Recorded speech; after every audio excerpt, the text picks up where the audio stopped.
C'est avec plaisir, en fait, que je vous présente Céline Saint-Pierre, que peut-être peu connaissent ici, en raison de l'âge, peut-être. Mais je vais vous la présenter rapidement, puis par la suite faire sa présentation. Donc, Céline Saint-Pierre est professeure émérite ici, de l'UQAM, de l'Université du Québec à Montréal, où elle a enseigné, en fait, depuis plus de 20 ans, je pense, hein, une vingtaine d'années. 69 à 92. De 69, hein, j'avais ici à 91. Ouais. On ne chicanera pas pour une année. Elle est chercheure aussi émérite au Centre interuniversitaire en sciences et technologies, le CIRT. Elle a été aussi fondatrice de ce même centre de recherche en 1985. Je pourrais continuer comme ça de façon très longue, toutes les activités que Céline a réalisées. Elle a été aussi présidente de l'Académie des sciences sociales à la Société royale du Canada, présidente du Conseil supérieur de l'éducation, directrice de la chaire Fernand Dumont sur la culture et NRS, urbanisation, culture et société. Elle a été membre de plusieurs commissions et conseils adviseurs au gouvernement, le Conseil du statut de la femme notamment, et j'en passe. Aussi sur la commission de Charles Taylor. Oui. Le conseil scientifique, oui. Le comité aviseur. Le comité aviseur. Et ça, je ne le savais pas, mais avant d'entrer à l'UQAM, elle a été prof à l'Université de Montréal. Je serais curieux de savoir qu'est-ce qui l'a amené à se déplacer. Quel âge j'avais, peut-être? J'ai commencé très jeune. Non, c'est surtout comment ça se fait que on s'est déplacé de l'UDM à l'UQAM. Elle a aussi occupé la chaire France-Québec à l'Université d'Aix-Marseille dans les années 70. Elle a écrit des centaines d'articles, chapitres de livres, etc. Et elle a publié, là vous le savez, son plus récent livre, La première révolution tranquille, syndicalisme catholique et union internationale dans le Québec de l'entre-deux-guerres. Et c'est entre autres pour cette raison que nous l'avons invitée, mais aussi pour nous parler de l'ensemble de sa trajectoire et aussi de qu'est-ce qu'on fait en sociologie et surtout qu'est-ce qu'on fait en sociologie du Québec et quel serait peut-être l'avenir de la sociologie du Québec.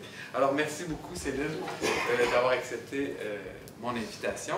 Et cette activité, je termine là-dessus, s'inscrit en fait dans le cadre du laboratoire de recherche ethnographique du Québec, le LABREC, pour lequel nous sommes très heureux de vous avoir ici aujourd'hui. Je dois vous dire que c'est pour moi très émouvant de me retrouver ici dans une classe, pas dans ce pavillon, parce que c'est pas dans ce pavillon que j'enseignais, c'est au pavillon Hubert-Aquin, mais surtout parce que j'ai eu peu d'occasions, j'ai eu beaucoup d'occasions de prendre la parole dans depuis 20 ans surtout, là, dans divers groupes, des commissions, conseils, etc., mais de me retrouver devant de jeunes étudiants qui vont choisir, qui ont choisi la sociologie comme non seulement pour leurs études, mais peut-être comme pour leur profession ou métier. Nous, on parle du métier de sociologue, un peu comme Pierre Bourdieu.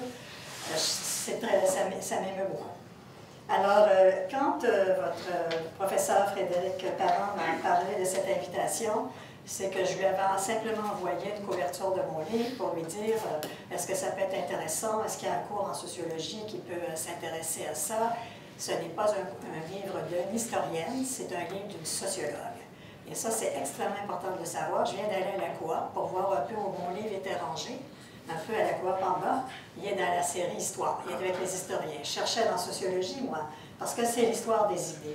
Et c'est vraiment vous avez lu l'introduction, vous avez vu la conclusion, si j'ai bien compris, que c'est une analyse, je vous en reparlerai peut-être un peu plus tard si on a le temps, c'est une analyse de l'impact des idéologies dominantes du Québec sur la mise en œuvre, la mise en forme des grandes organisations syndicales qu'on connaît aujourd'hui, qui sont la CSN et la FTQ, mais à travers une analyse des idées à la manière des sociologues. Et dans le livre, il y a aussi une attention particulière, et ça c'est un point de ma présentation, sur les rapports sociaux, les rapports de classe. Alors vous allez voir que dans ma trajectoire, moi, ça a occupé pas mal de place. Alors d'où je viens? Quand on fait l'histoire, alors j'ai retenu après, quand on a échangé les courriels, que ça serait intéressant de parler d'une trajectoire.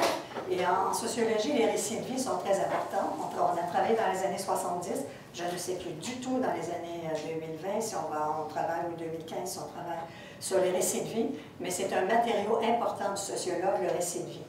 Et à partir du récit, du parcours de quelqu'un et de plusieurs personnes, on finit par comprendre un peu le sens et l'évolution d'une société. Alors, j'ai pensé à vous, et j'ai appelé ça 6 décennies, parce que j'ai dit, bon, ça remonte un peu mon âge avec ça, sans dire, mais c'est aussi que je suis une témoin de la sociologie, une actrice, une acteur, actrice, je déteste ce mot actrice, mais en tout cas, acteur dans la société et dans la sociologie depuis 1958. Qu'est-ce qui se passe en 1958? J'ai eu l'avantage et le grand privilège, parce que c'était le cas de peu de femmes à cette époque-là, peu de jeunes filles, de faire un cours classique. Beaucoup d'hommes, de jeunes hommes allaient au séminaire. Et le séminaire avait pour mission de développer des vocations pour devenir prêtre. Dans les collèges classiques de filles, ça n'était pas du tout comme ça. J'ai questionné plusieurs de mes consoeurs, de mes collègues, de mes amis de mon âge, et dans les collèges que nous avons fréquentés, moi je viens d'une petite ville, Saint-Hyacinthe. Les religieuses étaient très encourageantes et nous disaient, vous devez aller à l'université, toutes les portes vous sont ouvertes, il n'y a pas de restrictions, et vous devez faire en sorte que vos études, vous les fassiez très sérieusement pour être capable d'entrer à l'université. Ça, c'est mon milieu éducatif. Mon milieu familial. Je suis de la première génération de ma famille qui a été à l'université, qui est entrée à l'université. Ma mère avait fait des études peut-être jusqu'en 8e ou 9e année, mon père, la même chose. Mais c'était une valeur première dans notre famille. Autant la qualité de la langue française et l'éducation étaient des valeurs privilégiées dans notre famille. Donc, j'ai eu un encouragement de ma famille à déménager, d'abord à aller vivre à Montréal, parce que moi, je suis très sympathique des gens qui viennent des régions. On n'a pas les mêmes capacités que les gens qui vivent dans les grandes villes qui ont des universités, donc il faut avoir un peu plus de sous pour être capable de faire des études. Et à l'époque, la scolarité était payante aussi, dans les années 60. Donc, j'ai eu cette ouverture. Mais il est arrivé un événement dans ma vie, en 1958, qui fait que j'ai eu une grande interrogation qui va faire que je vais devenir une sociologue. J'ai le goût de faire du théâtre en 1958, et à Saint-Hyacinthe, nous avons un petit groupe des amis qui avons décidé de fonder un théâtre de poche. Un théâtre de poche est un tout petit théâtre, avec quelques sièges, quelques places, et on ramasse des sous, et on fait du théâtre. Et en dehors des écoles, en dehors de l'école. Alors, je décide de faire du théâtre, et un jour, on présente des pièces. Malheureusement, on n'est pas très brillant ou brillant. On choisit le théâtre d'avant-garde. Ça, c'est Pirandello, Ionesco. C'est un théâtre presque incompréhensible, mais très intéressant pour des jeunes. Donc, il n'y a personne dans la salle. Alors, moi, j'avais décidé d'aller voir le maire de la ville pour avoir des sous. Et j'invite monsieur le maire à venir dans notre petite salle. Et on commence avec notre pièce de Pirandello, 13 personnages en quête d'auteur. On fait notre pause, on ferme notre petit rideau et on attend. J'ouvre le rideau, il reste 3 personnes dans la salle. Alors je dis, il y a quelque chose qui ne va pas, et on opte pour un théâtre beaucoup plus populaire. Mais l'événement qui m'a marqué, ce n'est pas celui-là.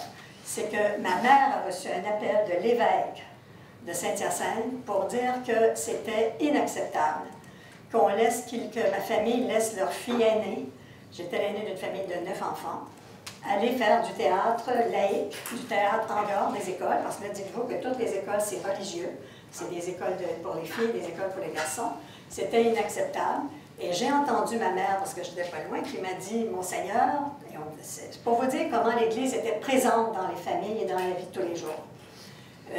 Tant que je pourrais m'occuper de mes enfants, je vous prie de me faire, d'avoir un certain respect de ma capacité Et elle m'a laissé la chance de pouvoir poursuivre cette expérience théâtrale. Mais ça m'a soulevé beaucoup de questions, me disant, mais comment se fait-il, nous allons à l'Église, nous sommes de bons catholiques, et comment se fait-il que l'Église vient dans nos familles, vient dans notre vie personnelle, imposer des directives? Le hasard fait que le collège invite un professeur de l'Université de Montréal, Marcel Bélanger, qui est un géographe humain, de géographie humaine, je pense qu'il faisait géographie sociale. Et je vais le voir et j'ai dit, écoutez, moi je me pose une question. Est-ce qu'il existe une discipline qui étudie la société? Je ne suis pas attirée par le travail social, être travail social, faire de l'intervention. Je suis intéressée par la réflexion et par la compréhension de comment ça marche une société. Alors, il m'a dit, écoutez, c'est formidable. L'Université de Montréal vient d'ouvrir, elle avait ouvert le département de sociologie en 1954, mais il y avait très, très peu d'élèves et de cours, et le programme commençait à se constituer à la fin des années 58. Donc, je suis allée aux portes ouvertes de l'Université de Montréal et j'ai rencontré ceux qui ont été probablement les premiers diplômés de sociologie dans les quelques années qui ont suivi. Puis, je suis entrée en 1960 à l'Université de Montréal au département de sociologie. Le département de sociologie, dites-vous là que la sociologie au Québec est extrêmement jeune, mais c'est jeune comme notre discipline. Notre discipline, elle date du 19e siècle, puis elle s'est développée dans le 20e siècle. Elle a fait une grande, vous allez voir, l'expansion est formidable, la parole sociologique est écoutée, entendue, et il va y avoir dans les années qui ont suivi une augmentation du nombre d'étudiants en sociologie qui est assez impressionnante. Quand j'entre au département, nous sommes 13 élèves en première année, mais nous faisons un bac en sociologie et en anthropologie. Il n'y avait pas de département d'anthropologie, ça se crée l'année suivante, mais nous faisons une formation extrêmement rigoureuse et, sur le plan théorique et méthodologique, extrêmement exigeante. Et je me dis tant mieux que j'ai fait mon cours classique parce que c'était extrêmement exigeant. Le cours classique, on avait énormément de dissertations, d'écriture, on n'apprenait pas à communiquer, on apprenait à écrire énormément, on écrivait beaucoup de textes. Et là, j'ai commencé mes études de sociologie, donc les influences que j'ai eues à cette époque-là, puis je voulais vous donner quelques noms, parce que quand j'ai fait ce livre-là ici, j'ai voulu mettre dans les bas pages les acteurs oubliés de cette période-là, des années 30, on ne les connaît pas, mais aussi les sources des chercheurs qui avaient travaillé sur cette époque-là, dont on ne parle à peu près peu. Et il y avait entre autres un des acteurs de cette période, Esdras Mainville et François Béranger. J'ai mis quelques textes dans quelques références. Alors, nous avons un cours extraordinaire en introduction à la sociologie qui est donné par Guy Rocher, qui est encore vivant. Guy Rocher a 93 ans aujourd'hui. Vous l'avez peut-être connu de nom parce qu'il a été un membre de la commission parents. Alors, j'ai Guy Rocher, j'ai Marcel Rioux. Marcel Rioux, qui a fait la sociologie du Québec et qui est un sociologue critique. Il a fait de la sociologie et de l'anthropologie. J'ai un professeur qui est le fondateur du département de sociologie, est un prêtre. Les deux départements de sociologie, l'Université Laval et l'Université de Montréal, ont été fondés par des prêtres. L'Université Laval, c'est par Georges-Henri Lévesque, un dominicain, en 1943. Et le département de sociologie de l'Université de Montréal, c'est par l'abbé Norbert Lacoste, qui est un spécialiste de la sociologie des religions, qui a fondé ça en 1954. Alors, j'ai des cours d'économie, des cours de criminologie, des cours de démographie, j'ai des cours de méthodologie, de statistiques avancées. Bref, on sort de là très équipé. Alors, je fais 2 ans pour un bac, parce qu'après un cours classique, on faisait 2 ans. Après ça, je fais ma maîtrise. Là, j'ai de la chance encore. Je rencontre pendant mon cours 2 Français. Il y avait beaucoup des sociologues français qui venaient, mais la sociologie en France commençait à se développer dans les années 50, pas tellement différent de nous. Vient un cinéaste qui s'appelle, un sociologue qui s'appelle Edgar Morin, et un cinéaste qui s'appelle, je ne sais plus son prénom, là, c'est Rouche. Ils font du cinéma vérité. Et j'apprends à voir qu'avec le cinéma, on peut filmer la société, on peut filmer des situations de mise en relation d'individus, et je vois un film qui s'appelle La pyramide humaine, qui porte justement sur la discrimination et le racisme entre noirs et blancs, et je me dis, voilà, c'est ce que je veux faire dans la vie, je veux aller à l'ONF pour devenir une documentariste et faire des films à l'ONF. Alors, je fais une demande de bourse au gouvernement français, parce que ces personnes-là étaient au Musée de l'Homme. Et j'arrive au Musée de l'Homme comme une bonne petite québécoise, canadienne-française à l'époque. Et puis j'ai dit, je veux m'inscrire au Musée de l'Homme pour devenir faire du cinéma vérité avec Jean Rouche. Alors, madame, vous êtes une étrangère, pas mademoiselle, j'avais 22 ans. Si vous êtes une étrangère, achetez votre équipement. Si vous avez votre caméra ou votre système de montage, il n'y a pas de problème. Écoutez, j'ai pas ça, moi. Je ne peux pas acheter ça. Alors, je dis, j'ai un deuxième choix. Parce que pendant mes études de sociologie à l'Université de Montréal, arrive en 2e année de sociologie un professeur de Belgique qui s'appelle Jacques Dauphiné. Et Jacques Duffeny nous a réveillés, ou éveillés, plutôt éveillés, à l'histoire du mouvement ouvrier, à l'importance des organisations syndicales et des mouvements de gauche, et mouvements, enfin ce qui s'appelait à l'époque, le Parti socialiste existait en France, et il découvre qu'au Québec, on n'a aucune histoire du mouvement ouvrier. On n'a aucune histoire du syndicalisme. Alors, il nous convainc de faire nos recherches autour de ce mouvement, puis de commencer des recherches sur le terrain pour travailler sur ce mouvement. J'étais hésitante parce que mon mémoire de maîtrise portait sur une étude ethnographique d'un petit village du Québec qui s'appelle Saint-Hilaire, tout près de Montréal. Et ce village de Saint-Hilaire, Marcel Rioux, avec Fernand Séguin, qui est celui qui a été le grand diffuseur des sciences, voulait faire un film, justement, ce que je cherchais à faire, sur la transformation d'un village vraiment, un village rural, en banlieue de Montréal. Alors, c'était la modernisation, le développement de transformation du pouvoir, le déplacement du pouvoir de l'Église vers la société civile. Et moi, je fais mon mémoire de maîtrise sur ce qu'on appelle les associations volontaires. Comment les citoyens prennent des responsabilités dans des organisations où ils vont exercer un pouvoir citoyen. Puis vous allez voir qu'à la fin de ma carrière, moi, ou de maintenant, de ma vie, je me suis beaucoup occupée d'éducation à la citoyenneté. J'ai fondé avec Michel Venn l'Institut du Nouveau Monde. Et je me préoccupe beaucoup de l'éducation à la citoyenneté pour augmenter la participation citoyenne dans la vie publique.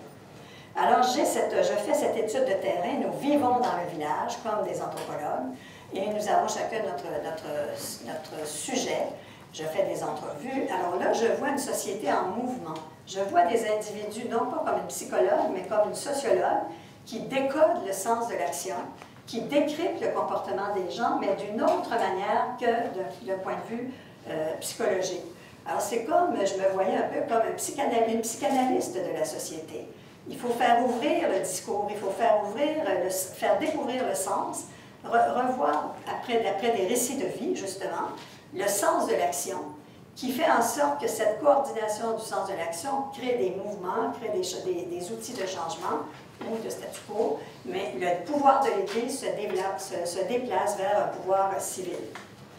Alors, mais je ne trouve pas en France personne qui fait vraiment de l'ethnographie, donc je ne suis pas sur le bon chemin. Alors, mon deuxième choix, c'est l'influence de Jacques Duffeny, et je m'en vais vers la sociologie du travail.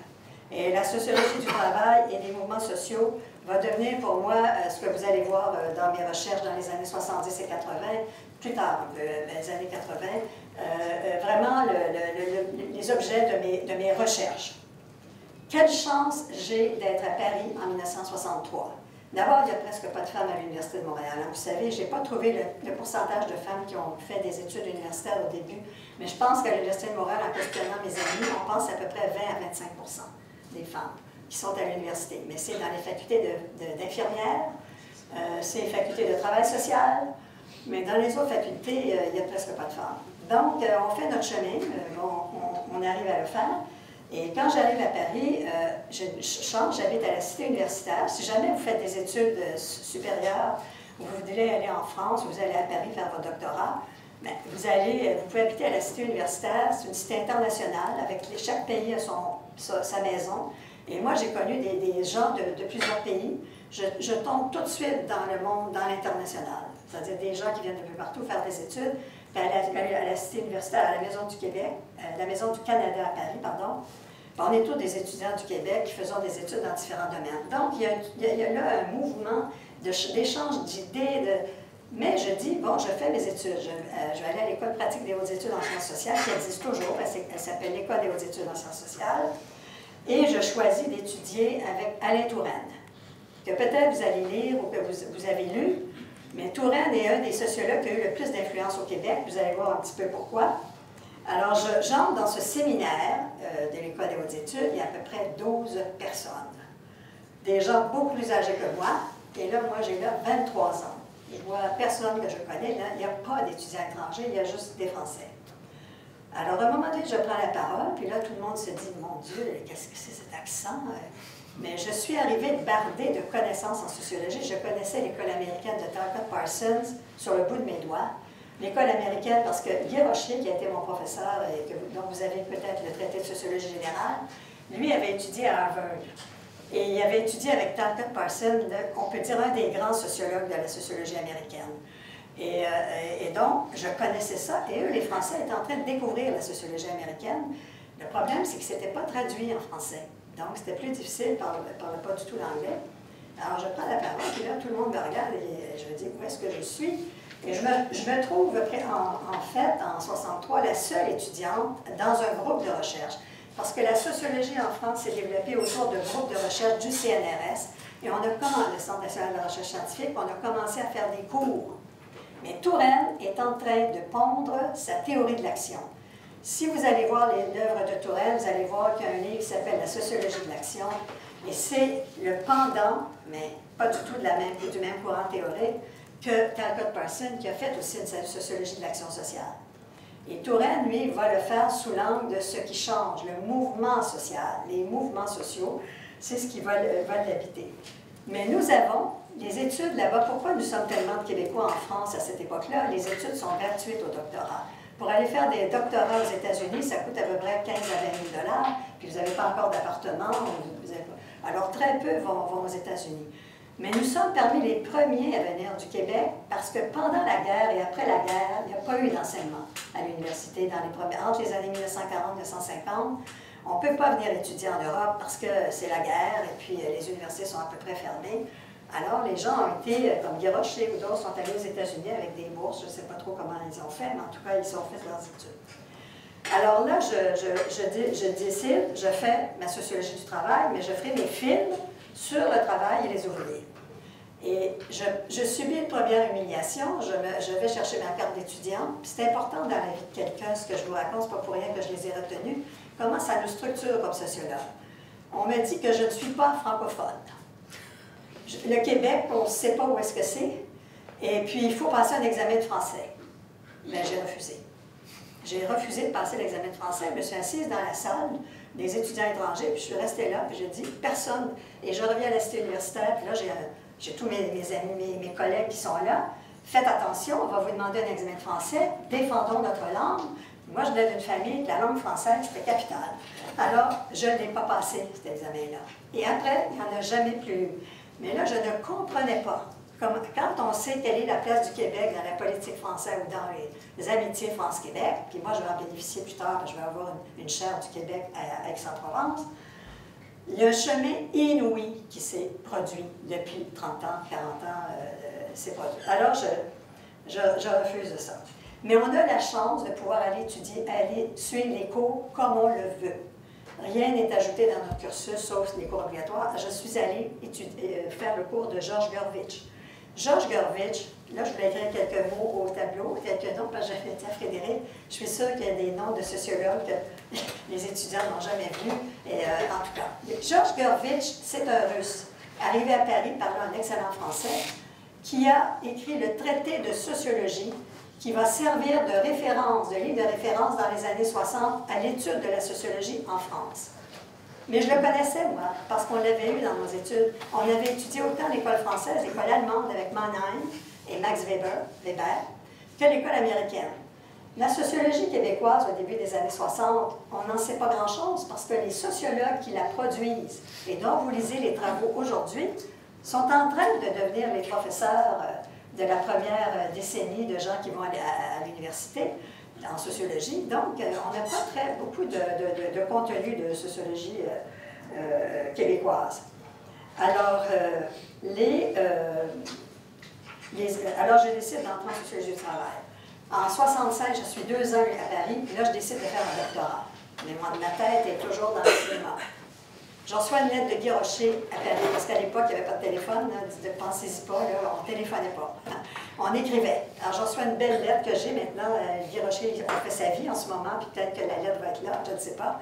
Alors, il me dit, il faut revenir au Québec. Il y a une poussée fulgurante d'étudiants en sociologie.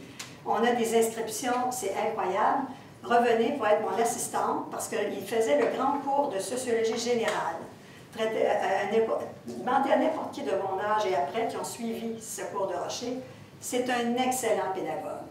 et une tête bien faite, puis une structure de pensée extraordinaire. Il faut revenir. Oh, là, je me dis, qu'est-ce que je fais? Je ne peux pas y refuser. Alors, je reviens. Et je suis assistante de Rocher, et comme je disais, pourquoi je n'ai pas de voix, je me retrouve devant un amphithéâtre il y avait 250 élèves. Alors, 250 élèves, mais c'est que le cours de sociologie obligatoire pour les économistes, pour les démographes, pour les anthropologues, tout le monde suivait des cours un peu interdisciplinaires. Pour moi, l'interdisciplinarité, ça va de soi, parce que dans les sciences sociales, c'est essentiel. Alors là, je prends une autre décision. Les livres que j'ai eus, moi, quand j'ai étudié la sociologie au premier cycle à l'Université de Montréal, étaient tous en anglais. Je ne les ai pas apportés ici, mais vous auriez dû voir l'épaisseur des livres. Sorokin, c'est épais comme ça. Johnson, notre manuel de référence, c'était... J'ai appris l'anglais en sociologie. J'étais très bonne pour parler de la sociologie en anglais, là, mais pas pour le reste. Alors, je décide que ma thèse de doctorat va être mise de côté et que je vais traduire, j'ai apporté ce qu'on appelle les artefacts d'un sociologue, ce sont des livres, n'est-ce pas? Alors, le livre qui sert de référence, c'est ça, Alex Inkeles, What is Sociology? Alors, je décide de faire une traduction maison, mais très, très rigoureuse, parce qu'ayant été en France, j'avais vu pas mal de traductions de Parsons et de Merton, et je décide de le traduire. Mon voisin de bureau, charmant garçon, décide de dire à la maison d'édition qu'il y a une de ses collègues qui est en train de traduire le livre. Je reçois la visite de Prentice Hall of Canada dans mon bureau. Voulez-vous le traduire vraiment? On va le publier. Alors, on a publié ma traduction de Qu'est-ce que la sociologie? Un livre extrêmement bien fait qui pourrait encore servir aujourd'hui à l'enseignement de l'introduction à la sociologie. Mais j'ai sué, excusez-moi. C'était extrêmement exigeant parce qu'il fallait que j'aille dans tous les livres traduits de la sociologie américaine ou de la sociologie allemande, qui étaient traduits en français déjà en France, pour avoir exactement les mêmes libellés. Et j'ai passé 2 ans de mon enseignement, et ma thèse était de côté, et M. Rocher m'a dit, je vais te donner une année en 68 de congé, puis vous pourrez finir votre thèse. Alors ça, c'est un moment très, très important, la langue de production et de diffusion de la sociologie. C'est ma préoccupation actuellement encore, parce que je veux finir là-dessus ma conférence tout à l'heure, sur la sociologie en français et la sociologie diffusée en français. Je pense qu'on est revenu à ça. C'est-à-dire, on est revenu à la langue anglaise qui domine, et je pense que c'est un mouvement irréversible, mais une sociologie, Durkheim a dit, le sociologue a besoin de la société, la sociologie a besoin de la société pour exister. La moindre des choses serait de lui redonner la connaissance que nous produisons à son sujet. Alors, si je produis des connaissances, et vous le ferez sur le Québec, il faudrait que ces connaissances soient diffusées et soient disponibles pour les francophones, pour la sociologie, pour la société québécoise. Mais on a pris un chemin maintenant, quand on publie vraiment, on publie en anglais. Mais ça, c'est la situation actuelle. Donc, je poursuis mes études de doctorat, puis là, je repars pour Paris en 68, et là, je fais une rencontre très, très importante pour finir mon doctorat, et je décide d'aller à l'École normale supérieure pour entendre Louis Althusser. Alors, j'entre dans la sociologie marxiste, et la sociologie marxiste va être très importante pour moi, pour mes recherches, et elle va devenir très importante au Québec dans les années 70. Dans les années 60, on pourrait dire que c'est la sociologie américaine et la sociologie française venant de France et venant des États-Unis qui nous a fabriqués, nous, les sociologues des années 60 et 65, 70. Mais à partir des années 69, moi j'entre à l'UQAM en 69, alors qu'est-ce qui s'est passé? Je suis à l'Université de Montréal, j'ai un congé et je pourrais revenir à l'Université de Montréal. On m'attend, on a besoin de moi. On doit agrandir le département de sociologie. Puis là, on vient me voir à Paris, le directeur de la faculté d'éducation permanente de l'Université de Montréal, où j'ai enseigné aussi, m'a dit, vous adorez enseigner aux adultes, vous êtes pour la formation continue. L'Université du Québec se fonde comme deuxième université de langue française, et elle va intégrer les étudiants adultes qui sont en train de finir leur cours classique dans les cours réguliers. Parce qu'à l'Université de Montréal, c'était les cours pour adultes et les cours pour les autres étudiants. Moi, j'avais le concept d'intégration de tout le monde. Vous savez que de 69 à 78, on enseignait le soir de 8h à 11h. Je ne sais pas comment je faisais pour faire tenir mes élèves les yeux ouverts. Pauvres gens, ils étaient travailleurs toute la journée. Ils venaient prendre le cours de 5 à 8, puis de 8 à 11. 6 heures d'affilée. Après ça, ça a été terminé. Ça a été 6 à 9 maintenant. Là, je pense que c'est ça, quelque chose comme ça. Alors moi, c'est décisif. J'écris une lettre à M. Rocher, imaginez. J'ai écrit à M. Rocher une lettre où je dis « Excusez-moi, mais je ne reviendrai pas à l'Université de l'UQAM. J'entre à l'Université du Québec à Montréal. » Mais ce qu'on a connu dans les années 60, et je vais vous parler des décennies 70, les années 60, c'est les années que j'appelle l'institutionnalisation de l'enseignement et de la formation en sociologie. Qu'est-ce que c'est l'institutionnalisation d'une discipline? C'est une discipline qui a des programmes d'enseignement, de formation. C'est une discipline qui a des revues. J'ai beaucoup travaillé dans plusieurs revues. C'est une discipline qui a des associations. Dans les années 60, c'est fondé l'Association des sociologues de langue française. Moi, je vous invite, quand vous serez plus avancé dans vos études, peut-être vous irez au congrès de l'ACSALF. Alors, c'est important. Alors, je viens de l'université j'arrive à l'UQAM et j'ai écrit ma lettre à Rocher, puis je n'ai même pas été le voir. On est pris dans le tourbillon, on est des fondateurs d'un département, on doit tout faire. Je vous le dis, c'est sûr, je suis contente, mais pas ici. C'était pas ici, là, c'était la rue Lagauchetière, dans une ancienne usine, au 9e étage. Et les étudiants avaient leur cours au Collège Sainte-Marie. Là, on doit penser au programme. Quel programme de sociologie allons-nous enseigner? Moi, je reviens de l'École normale supérieure, j'ai rencontré Althusser, j'ai rencontré Nikos Poulantzas. Ma chance, c'était de connaître les gens qui ont fait la sociologie et qu'on étudie maintenant. Alors, je rencontre Poulantzas qui écrit un livre que vous allez probablement lire, il s'appelle « Pouvoir politique et classe sociale ». Et là, je suis très enthousiasmée par l'idée de développer une théorie des classes sociales. Et je fais un texte qui est publié dans une revue qui s'appelle « Socialisme québécois ». Je vais vous expliquer pourquoi. J'essaie de démêler la question des classes moyennes. Vous savez qu'aujourd'hui, dans les partis politiques, tout le monde vise la classe moyenne. Mais la classe moyenne était un concept qu'on avait à l'époque parce qu'on ne savait vraiment pas comment la désigner, ce morceau de société entre la bourgeoisie ou les grands propriétaires et la classe ouvrière qui travaille en usine. Alors, je fais un texte qui s'appelle... et puis, je travaille vraiment assez fort là-dessus. Puis, je fais une interaction avec Poulantzas, puis je le critique. Alors, ça s'appelle « De l'analyse marxiste des classes sociales dans le mode de production capitaliste ». Et je débroussaille la petite bourgeoisie. C'est-à-dire, ce qu'on appelle la petite bourgeoisie, c'est les classes moyennes, c'est tous les travailleurs non directement productifs, donc tous les travailleurs qui ne sont pas dans les usines, qui sont les cols blancs, qui sont les professionnels en droit, en médecine, bon, des professionnels, mais qui ne sont pas des propriétaires d'entreprises. Et je démêle tout ça et je fais un concept de nouveau prolétariat qui regroupe les ouvriers d'usine et les cols blancs, les employés de bureau, tout le secteur tertiaire, qui sont des exécutants, je les regroupe dans ce qu'on appelle la classe ouvrière. Et ça va déterminer beaucoup de recherches que je vais faire par la suite, mais vous devez être surpris, c'est publié dans une revue Socialisme québécois. C'est qu'il n'y avait pas de revue. Il n'y a pas de revue. La revue de sociologie, les sociétés, elle est fondée en 1968.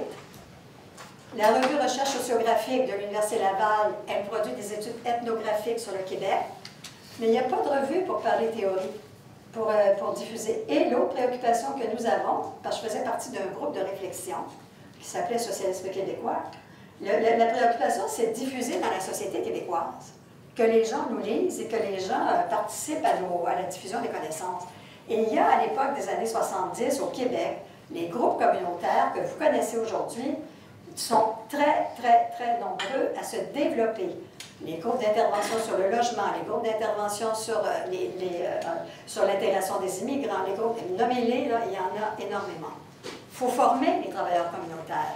Alors, l'école de travail social de l'UQAM va former ces travailleurs communautaires. Moi, je vais enseigner là.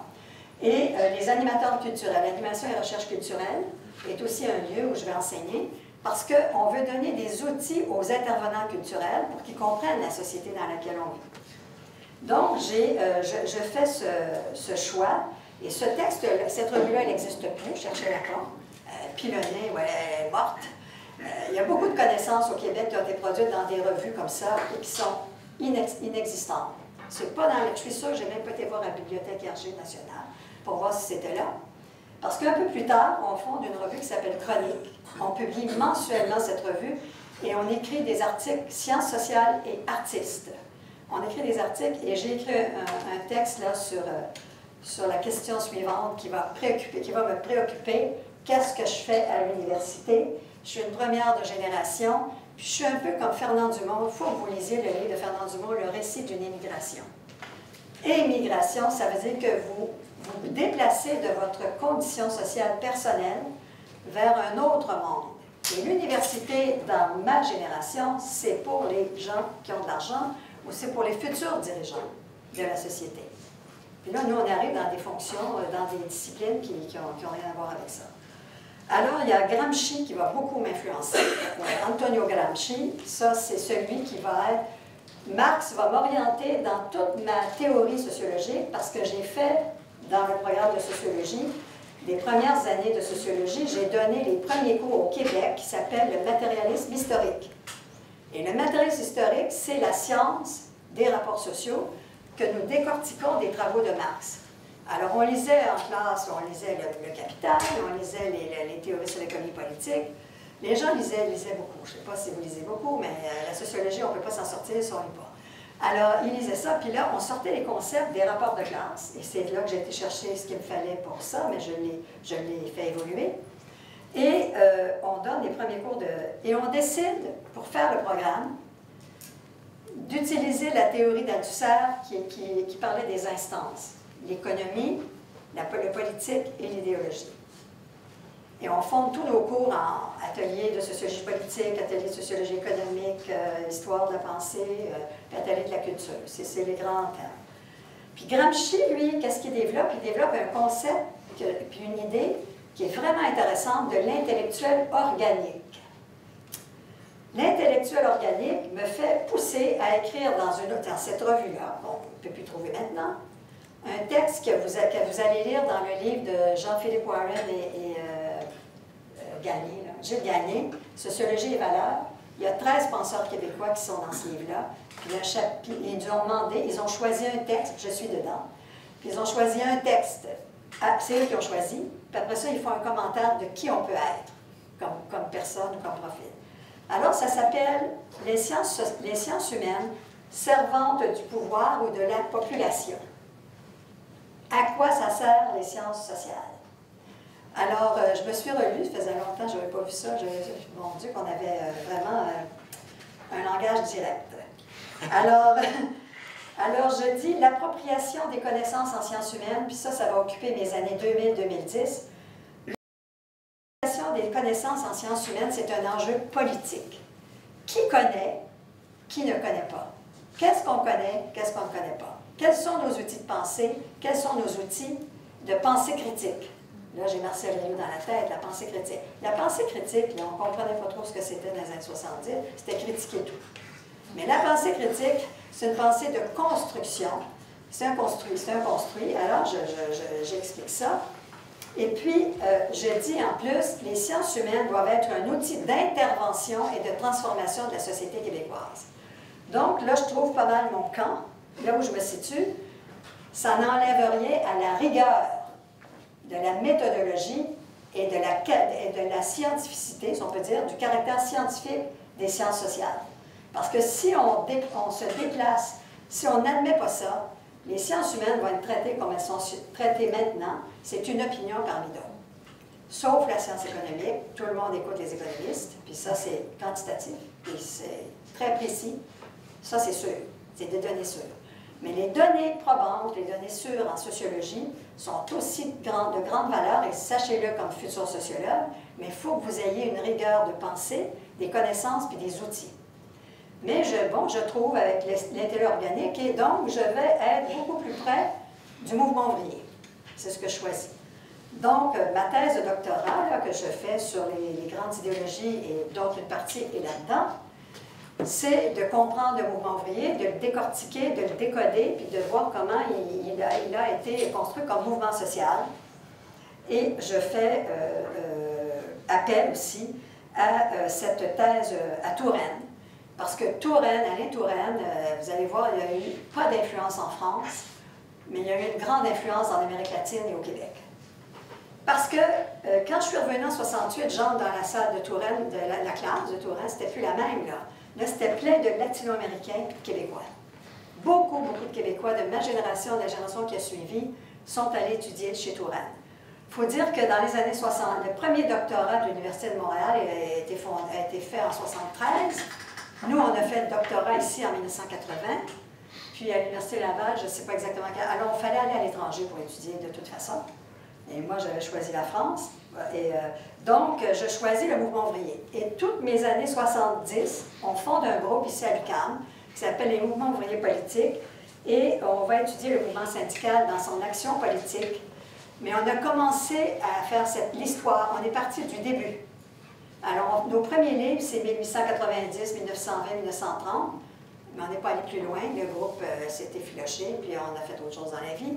Et puis, il n'y a pas d'histoire d'action politique au Québec, du mouvement ouvrier entre les années 30 et... Moi, je fais l'histoire syndicale ici, là, un peu l'action politique, mais ça tombe un peu. Mais c'est moi, le premier groupe de recherche.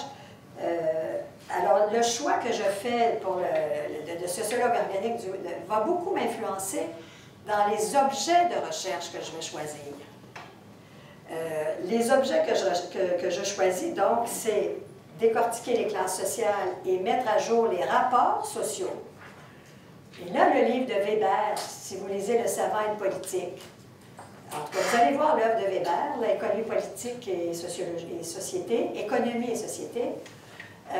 C'est toute l'histoire des rapports sociaux économiques, mais les rapports sociaux politiques.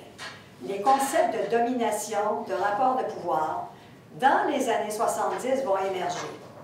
On quitte Althusser, qui est extrêmement déterministe dans sa pensée, puisque dans la pensée d'Althusser, mais c'est très, très, très populaire en France, là, tous mes amis sociologues, là, tout le monde était dans cette mouvance-là, c'est qu'une fois qu'on a établi les rapports économiques entre propriété et non propriétaire, entre travailleurs productifs, producteurs de valeur ajoutée sur le plan économique, et la propriété des entreprises, bien, on a les grands paramètres de la société. Puis la politique, ça fonctionne en lien avec ça. Puis les idéologies, c'est la même chose. Fait qu'il n'y a plus de place pour la sociologie là-dedans, parce que j'ai juste à faire un cours, moi, je vais faire une recherche, en disant, voici mes prémices, puis voici ce qui en découle. Alors, les politologues et les sociologues doivent prendre leur place, puis ils ont des objets propres, puis ils ont un discours qui leur est propre. Et le développement des théories sociologiques vont être très importantes dans les années 70 et 80, mais aussi les recherches vont commencer à être importantes. Moi, j'aurais eu la chance, depuis le début de mes études en 1960, de toujours être dans un groupe de recherche.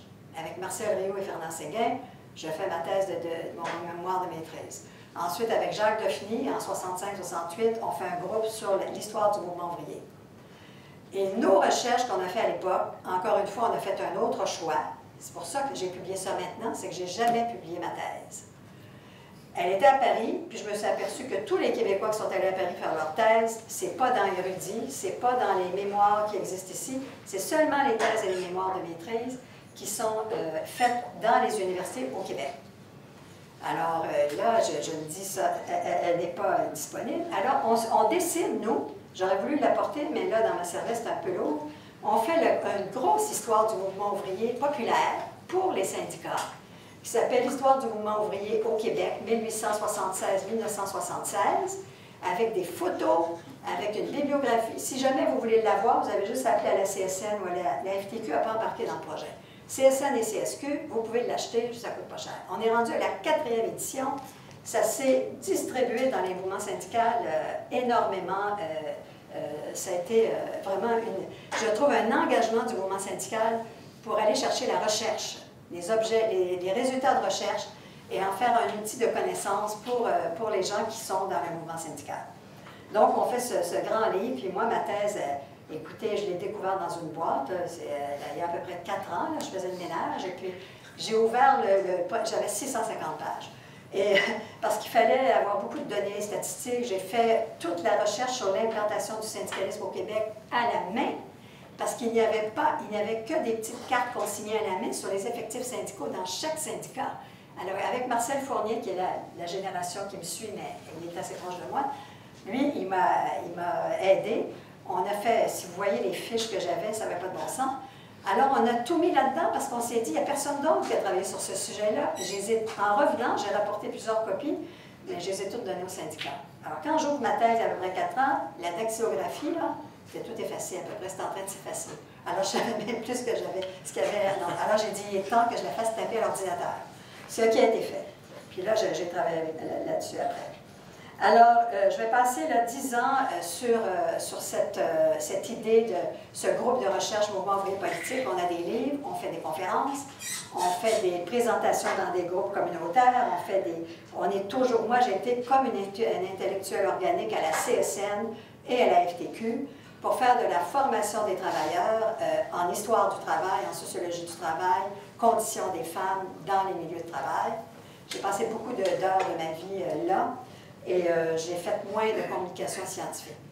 Alors, j'ai eu, dans les années 80, quand on vient avec une autre idée de la profession ou du métier de sociologue, où on a des textes publiés dans les revues sociologie, avec des citations, on demande des interventions et des communications dans des associations scientifiques, bien, moi, j'ai 2 CV. Quand je fais des demandes de subventions, je dis jamais, ces choses-là, ça n'apparaît pas parce que ce n'est pas scientifique, c'est pas une revue scientifique.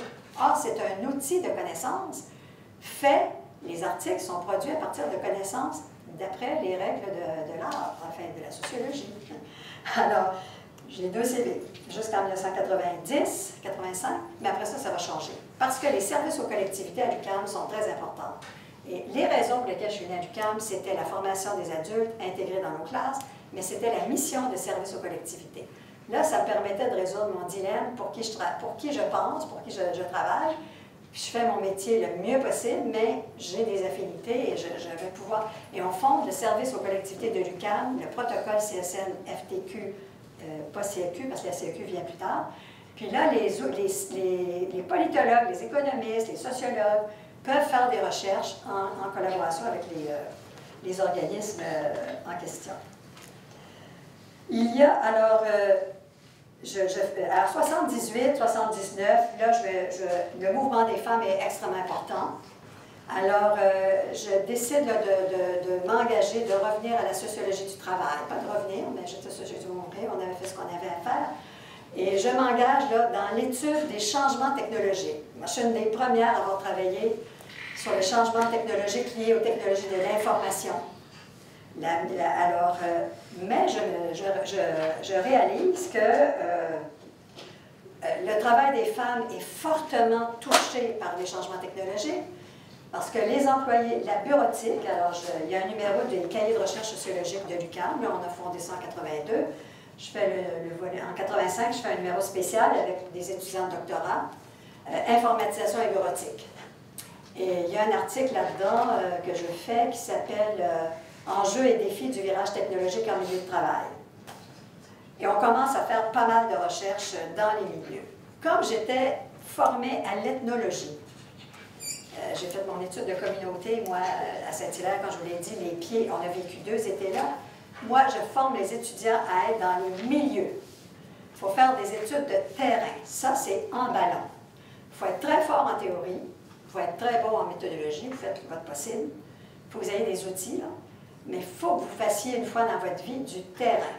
Puis je peux vous dire qu'entre 1960 et 1970, si vous allez voir la liste des mémoires de maîtrise de l'Université de Montréal, je pense que tout le monde allait sur le terrain.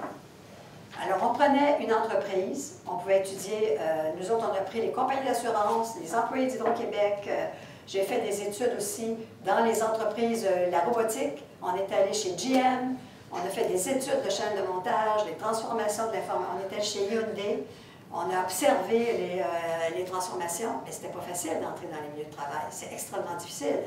Vous êtes obligé d'avoir pas une protection, mais un engagement de confidentialité.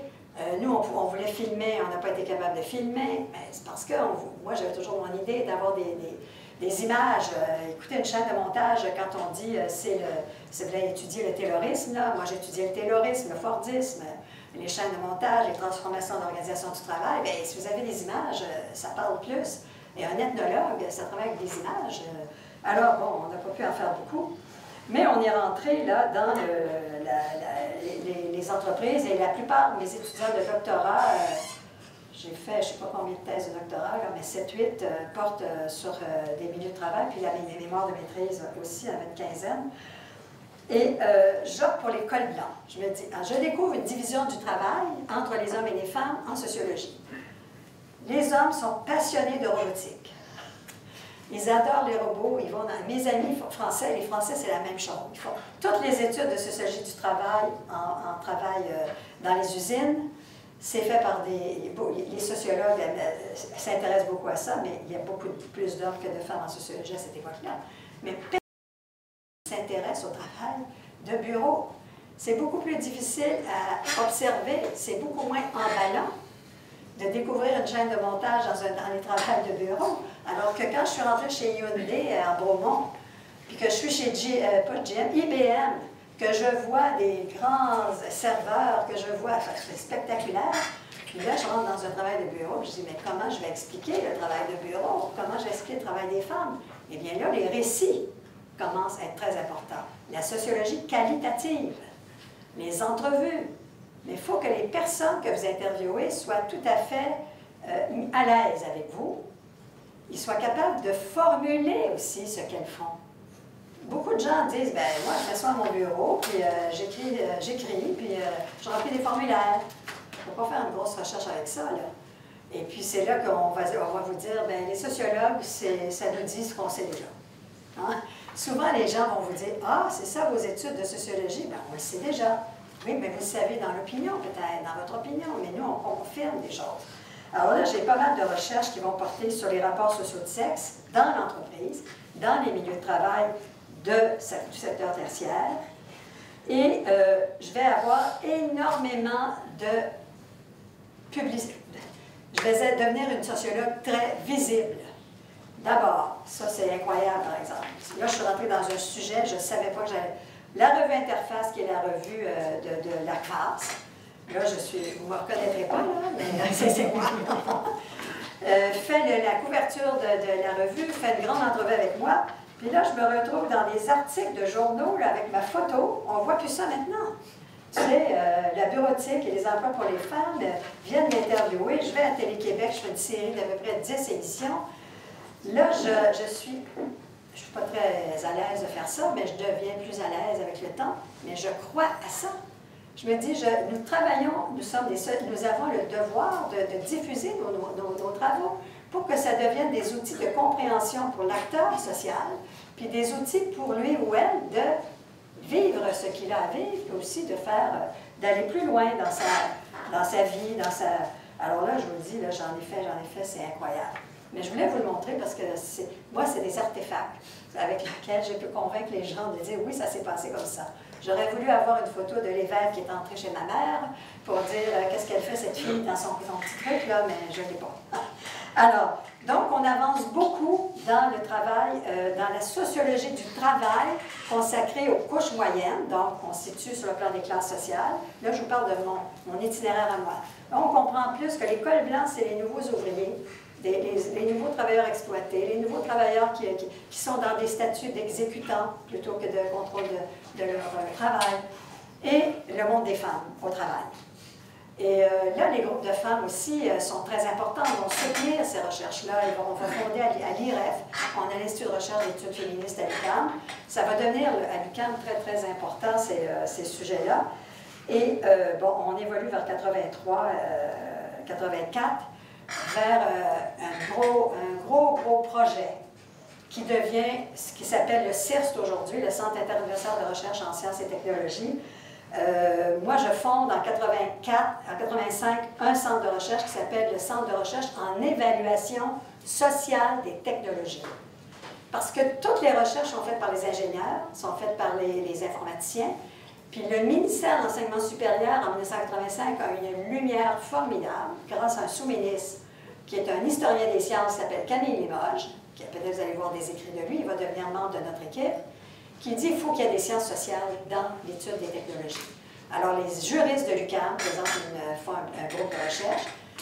Les économistes avec Georges Niozzi font un truc en développement industriel et technologique, puis moi je fais quelque chose avec Charles Allary, en centre de recherche en évaluation sociale des technologies. Et on développe des outils d'évaluation de l'impact des technologies sur le travail des femmes, les conditions de travail, les cheminements de carrière, la formation professionnelle. On fait ce centre-là. Mais ce centre reçoit 1 300 000 $ sur 5 ans. Jamais vu ça, là. C'est un boom de la recherche. C'est parce que je vous situe les périodes. Dans les années 60-70, on fabrique la sociologie, on enseigne, on forme des sociologues. 70-80, on fait des études ethnographiques, on fait des études de petits groupes, mais on n'a pas d'argent, pas vraiment d'argent. Et puis là, en 80, les organismes subventionnaires sont fondés, le FCAR. On évalue par l'évaluation par les pairs, c'est-à-dire les pairs, le PAIRS, évaluent les travaux de leurs collègues, décident si on a de l'argent ou pas, évaluent des recherches et donnent des subventions de recherche. Alors ça, c'est un gros moment de vie, c'est le CREST qui se forme et le Crédit, et on travaille ensemble. Et en 92, on fusionne et on devient le CIRST, qui est très, vous connaissez, et on fait en 80 aussi le bac en sciences, technologies et société. Il existe encore. Je ne sais pas s'il n'existe plus. Donc, si tu ne sais pas, je pense qu'il existe dans ce cas. Alors, si j'essaie avant, je ne sais pas quelle heure il est, là, 4h30, il faut finir à 5h moins 20. D'accord? Moins 10. Moins 10, mais je veux vous entendre, moi. Ce que je vois de mon profil intellectuel, puis je pense que c'est ce à quoi je vais vous inviter. Si vous êtes décidé là, de poursuivre des études universitaires, puis des études en sociologie, je ne sais pas où vous en êtes dans votre programme, mais essayez de prendre... moi, là, j'ai des fiches chez moi là, de tous les auteurs que j'ai lus. Alors, j'ai des fiches, je ne sais pas qu'est-ce que je vais faire de ça. L'ACFAS a pensé l'autre jour, là, on a fait un petit film sur mon profil de recherche. Et puis elle a dit, j'ai dit, vous savez, chez moi, j'ai des grands tiroirs, c'est des espèces de trucs pour des fiches. J'ai tous les résumés des livres que j'ai lus et des fiches pour ma thèse de doctorat. Elle a dit, apportez-les à l'ACFAS, on va mettre ça en artefact dans un présentoir pour montrer comment les chercheurs travaillaient. Mais prenez des notes, faites-vous des carnets. Moi, je faisais des carnets d'observation. On peut être sociologue dans le métro, on peut être sociologue partout. Apprenez à observer, apprenez à prendre une distance de vous-même par rapport à l'objet de recherche. C'est un peu comme, je n'ai pas fait de psychanalyse, mais s'il y en a qui ont fait ça dans leur vie, la psychanalyse, quand vous allez chez un psychanalyste, c'est pas des remèdes, c'est l'introspection, c'est découvrir qui on est et le sens de ce qu'on a vécu pour voir un peu où sont nos problèmes, pour essayer de les résoudre. Et bien là, ce qu'on fait comme sociologue, c'est ça qu'on fait. C'est qu'on décortique la société, on décortique le code, le sens de l'action, le sens on découvre les acteurs. Et dans les travaux, moi, que j'ai écrits, je me sers beaucoup de la métaphore du théâtre. Je vais vous lire un petit texte tout à l'heure que j'ai écrit pour mon entrée à la Société royale du Canada, ça s'appelle « La société mise en scène ». Et je m'en suis inspirée dans ça. Mais qui sont les acteurs qui sont sur la scène? Qui sont ceux qui sont derrière eux, qui les inspirent, qui les orientent, qui les conditionnent? Quel est le rôle de ces acteurs-là? Qu'est-ce qu'ils disent? Qu'est-ce qu'ils nous apprennent? Comment ils se voient? Et comment le regard du metteur en scène, le metteur en scène organise tout ça? Il en fait un scénario et il produit un scénario sociologique de la société, de l'organisation du travail, des relations familiales, des rapports hommes-femmes. Ça vous crée un fil conducteur. Parce que moi, je me rappelle, quand j'étais étudiante, j'accumulais des cours parce qu'on en faisait beaucoup. Moi, j'avais pas 15 heures de cours, c'était 20 heures de cours par semaine. On avait à peu près 17 examens à la fin de l'année du bac pour entrer à la maîtrise avec examen oraux, examen écrit. Pour être admis à la maîtrise, ça n'allait pas de soi. On avait un examen. Pour entrer, on lisait énormément. Mais quand je ne pensais pas devenir professeur, mais devenant professeur, c'était ça. Et même si je pensais aussi devenir journaliste, pour un journaliste, ça aurait été extrêmement important. Pour un cinéaste, c'est la même chose. C'est vos outils de travail. Hein? C'est vos outils de travail. Enfin, vous pouvez les construire maintenant. Alors moi, mes outils de travail, ça a été mes influences, c'est évidemment Max Weber, d'abord Durkheim. Le premier livre que j'ai lu en sociologie, c'est Le Suicide, si vous l'avez lu, et les règles de la méthode sociologique. c'est là que se construit l'objectivité, c'est-à-dire qu'on comprend qu'est-ce que c'est l'objectivité versus la neutralité. Rio explique bien qu'être objectif, c'est pas être neutre. Mais on comprend qu'il y a des règles dans la société. On découvre que c'est le premier qui a un peu mis au monde la sociologie avec Auguste Comte. Et ensuite, c'est Max Weber, c'est le savant et le politique. Le savant, dans sa classe, il se dit, moi, je suis un intellectuel, j'enseigne, j'ai une pensée, mais je suis aussi un citoyen. Le politique peut exister, mais je suis capable de vivre les deux en faisant la distinction des rôles. Au Québec, je pense qu'on a beaucoup adhéré à Max Weber, enfin de ces années-là. Mannheim, qui fait la différence entre Gemeinschaft et Gesellschaft. Vous savez que j'ai appris l'allemand, moi, parce que pour passer le doctorat à Paris, il passait une troisième langue. Et je me suis tapé des mois d'étudier l'allemand pour me faire dire après, bien, les étudiants français ne parlent pas encore l'anglais, alors on va aller à la deuxième langue, ce sera français et anglais. Et nous, les Québécois, on apprenait l'allemand parce qu'on connaissait l'anglais. Alors, quand même, on se dit c'est une formation de l'esprit, c'était formidable. Mais la sociologie allemande est vraiment intéressante et importante. Et Mannheim, la différence entre la communauté et la société, c'est ça qu'il a décortiqué dans son livre Gemeinschaft et Gesellschaft, c'est les mots allemands pour dire communauté et société. C'est pas une communauté. Moi, j'étais à Saint-Hilaire dans une communauté qui devient une société. C'est différent. Et ça te donne des catégories d'analyse. Karl Marx et Engels, c'est évident. Moi, je reste encore marxiste, dans le sens où je trouve que la théorie de Marx sur les rapports sociaux et les rapports de classe est pour moi, encore aujourd'hui, la plus éclairante. Les rapports de classe, les rapports de domination, pour les cerner, les bien les comprendre, d'un point de vue de sociologue, c'est ce qui m'a vraiment inspiré, à ce moment-là influencé, mais qui reste encore aujourd'hui mon éclairage. Et je remets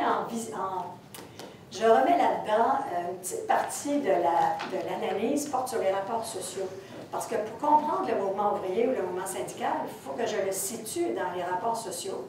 Et pour comprendre qui ont été les influenceurs du mouvement ouvrier, qui étaient l'Église catholique, et je vais vous le dire un peu plus, si on a le temps après, qui sont-ils, là? L'école sociale populaire, etc.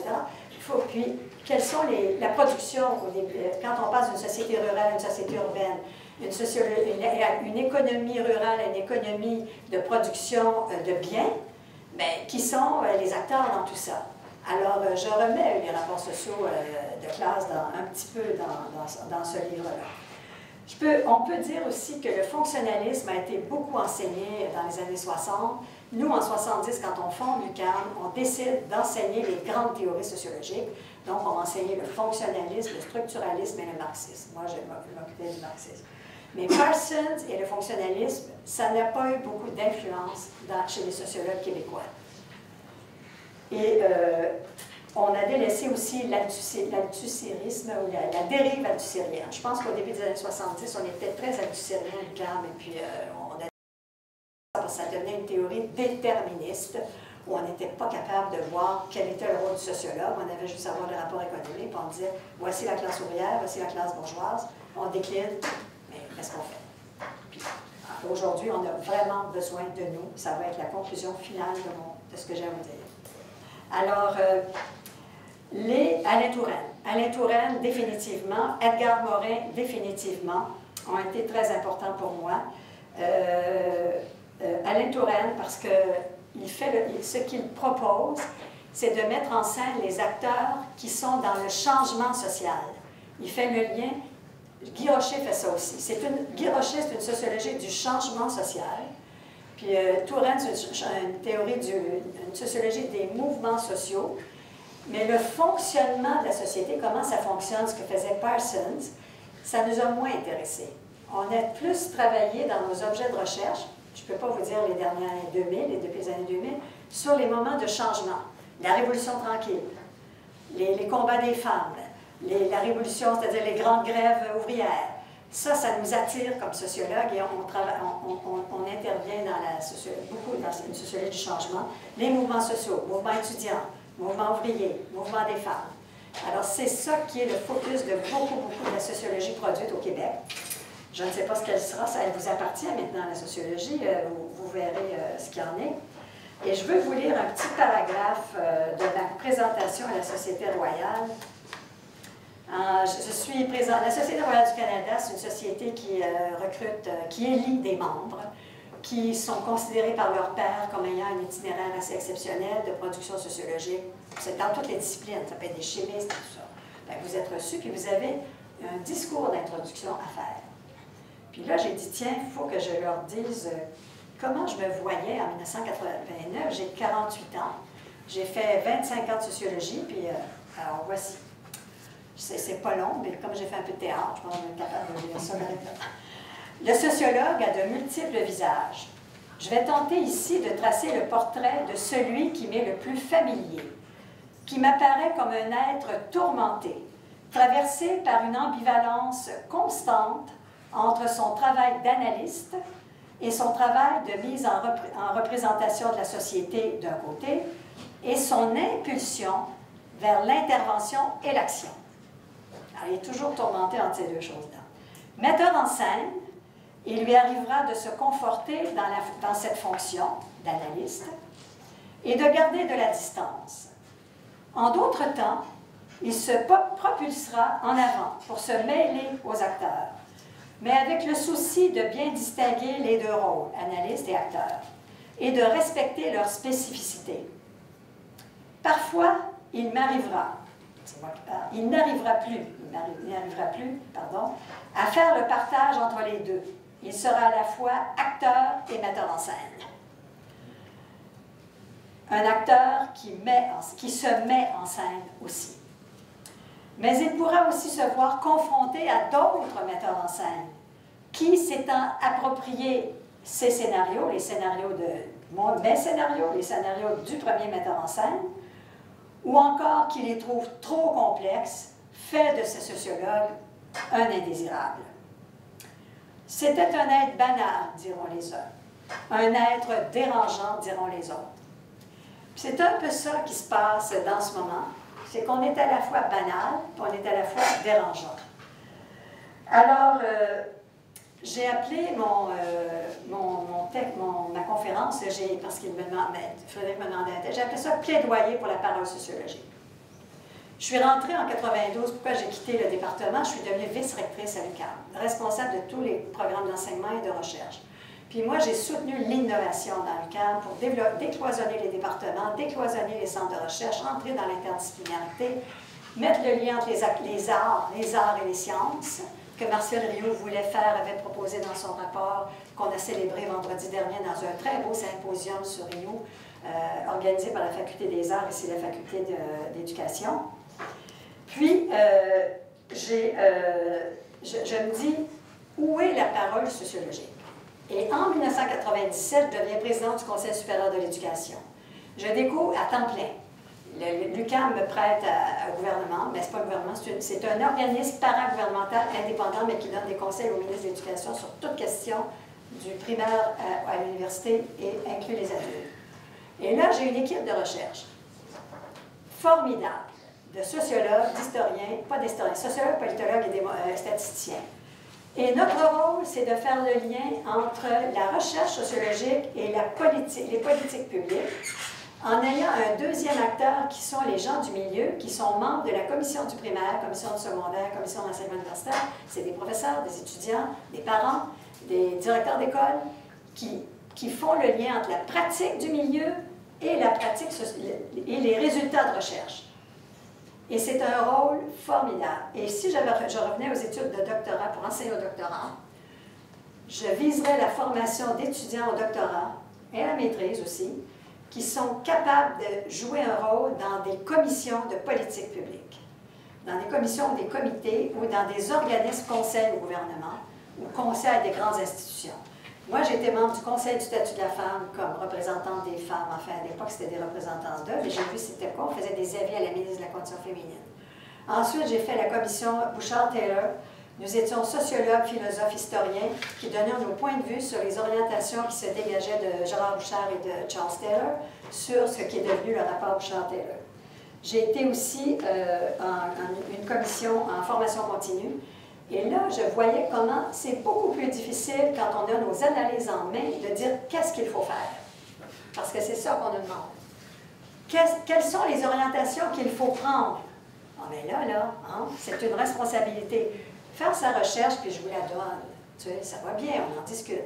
Mais là, vous êtes devant des acteurs qui ont des décisions à prendre, qui vont faire des politiques sur l'accessibilité à l'université, vont faire des politiques sur les conditions des femmes. Puis là, on vous demande votre avis. Alors ça sera un très bel exercice à faire, c'est de former des gens qui sont capables de tirer des conclusions, de tirer des orientations sur la base de données de recherche. Puis dire, voici ce que vous pouvez en tirer, voici ce vers quoi vous êtes. Et l'Institut du Nouveau Monde, en 2002, quand je travaille avec un petit groupe conseil de Michel Venn, je ne sais pas s'il y en a ici qui ont participé à l'école d'été de l'Institut du Nouveau Monde. Personne. Vous devriez y aller, c'est pour les 20 jusqu'à 35 ans. Ça a lieu tout l'été, pas tout l'été, une semaine pendant l'été, et c'est la rencontre des chercheurs avec des jeunes, des artistes avec des jeunes, des décideurs publics, il y a des ministres, il y a des travailleurs qui viennent échanger et essayer de dégager des orientations de citoyens, l'éducation à la citoyenneté. Puis, j'ai une super entrevue ici, dans une superbe revue qui est morte, faite par des jeunes, des anciens leaders étudiants, ça s'appelle Les Cahiers du 27 juin, en 2003. Puis ils m'ont interviewé sur ma vision de l'éducation à la citoyenneté, puis de l'éducation. Et puis j'ai produit un grand article, là, qui passe, non, une entrevue. Je ne sais pas où est-ce qu'il est, là, mais peu importe. En tout cas, ici. Ça, c'est encore des photos. Je détestais qu'on prenne des photos, mais c'est ancrer la société québécoise, c'est pas ça. Mais je trouve que je dialogue avec Céline Saint-Pierre, c'est pas le titre, là, mais c'est parce que les choses sont mieux dites là que moi, je vous les envoie là, à une vitesse incroyable, mais au moins ma pensée est déployée là-dedans. Donc, l'éducation à la citoyenneté, c'est de faire en sorte que les citoyens, actuellement, devant la conjoncture des fausses nouvelles, de l'absence d'experts dans les médias, quand on dit les experts sont une pensée complexe, moi, on me disait, quand j'étais présidente du conseil, j'ai été souvent dans les médias, j'étais rendue, je disais, dites-moi combien j'ai de minutes. 3 minutes, 10 minutes, 15 minutes, je formatais ma pensée dans ce sens-là, sinon on ne pouvait pas passer notre part. Puis il nous disait, vous êtes tellement complexe, c'est tellement complexe la sociologie. Mais pourquoi est-ce qu'on ne forme pas les gens à une pensée complexe? C'est difficile, hein? C'est ça qu'il faut faire. Alors, nous, à l'Institut du Nouveau Monde, j'ai fait les rendez-vous stratégiques du Québec, c'était avec des adultes qui rencontraient des chercheurs, puis on réfléchissait sur les enjeux économiques. On a fait un petit livre sur la culture, la santé. Et les chercheurs doivent apprendre aussi à parler à des citoyens pour qui ce n'est pas les outils premiers, à expliquer les choses. Et j'ai été vice-présidente dans les dernières années du CIFRIO. Je suis revenue à mon ancien métier, du champ de recherche sur l'organisation du travail et les changements technologiques. Et là, on le fait avec des organisations qui instaurent des changements technologiques. Et on va chercher des chercheurs qui peuvent étudier le meilleur moyen pour respecter certaines conditions de travail, etc., expliquer c'est quoi les changements technologiques. Ça s'appelle la mobilisation des connaissances. Et moi, je suis là-dedans maintenant. La mobilisation des connaissances, c'est aller chercher les connaissances des acteurs du terrain, qui ne sont pas les sociologues, les individus. Ils ont des connaissances. Au conseil supérieur, les enseignants du secondaire apprenaient à parler de leur pratique d'enseignant. C'est une connaissance du milieu. Avec un chercheur qui dit, bien, sur l'enseignement aux garçons, par exemple, le plus gros avis qui a été le plus diffusé, nous, c'est la réussite scolaire des garçons. J'avais tenu à ce qu'on fasse des garçons et des filles pour voir les profils différents d'apprentissage, les profils différents d'accès de rapport à l'école chez les garçons et les filles. Puis cet avis-là s'est répandu incroyablement. Bien, on avait nécessairement besoin d'avoir les pratiques du milieu pour découvrir que les pratiques à l'école primaire, c'est plus des pratiques orientées vers les filles, qui sont plus familières aux filles et à leur façon d'être que pour les garçons. Puis les pratiques pédagogiques vont changer parce que les recherches donnent des outils. Alors, ma bataille actuellement, c'est vraiment de faire une bataille. C'est pas une bataille, mais c'est... Moi, j'étais toujours dans un climat de qu'est-ce que je fais pour changer le monde, là? Mais c'est très, très concret pour moi. Alors, c'est de dire, il faut que les chercheurs prennent du temps pour ça, mais il faut qu'ils apprennent à le faire. Puis c'est pas tous les chercheurs qui doivent être des diffuseurs. Il faut qu'il y ait des chercheurs, des penseurs dans des laboratoires de recherche, des gens qui font de la théorie puis qui n'ont pas le goût de faire ça. Moi, je respecte ça tout à fait. mais on a une mission par ailleurs qu'il faut, parce que là, je vous le dis, j'écoute beaucoup la radio, moi, puisque je suis à la retraite, dans les affaires publiques. La pensée du sociologue n'est pas là. Les émissions que j'écoute, tous les événements récents, je vais prendre la question des médecins, actuellement. Là, on a mis le haro sur les médecins, qui deviennent les plus grands ennemis, etc., à cause du salaire. Un seul indice sort, le salaire.